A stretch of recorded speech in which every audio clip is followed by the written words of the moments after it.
सैया चल गईला छोड़ी के और बहो कुछ होई तो हम का करब हो।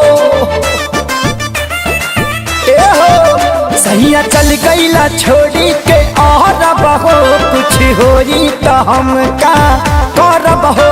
मन करता तोहके शराबी हो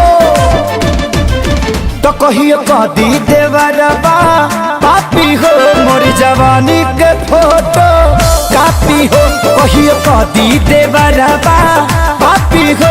मोर जवानी के फोटो कापी हो।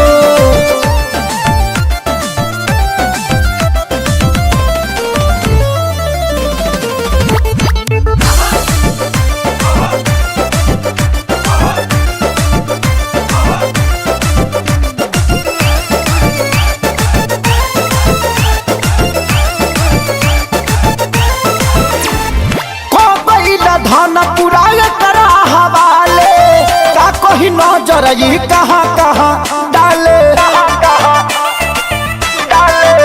हाँ कोई धन पुराय करा हवाले का कोई नजर ये कहाँ कहाँ डाले। लाला चावे देखा के ही टाफी हो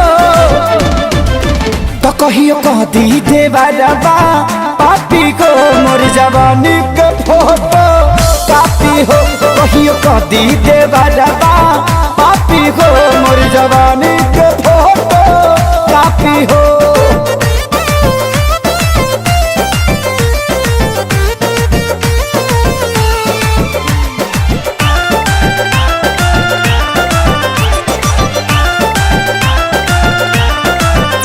अरे पूछे आशीष कब आई हमर बारी आफत में डलल बाड़े हमके खेसारी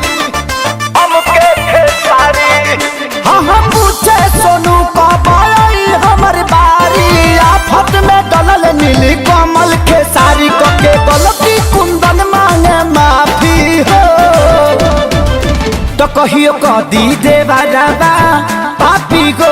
मोर जवानी के फोटो कापी हो कहियो कदी देवरबा पापी हो। मोर जवानी के फोटो कापी हो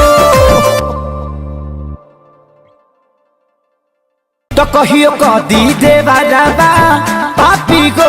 मोर जवानी के फोटो कापी हो कहियो कदी देवरबा पापी हो।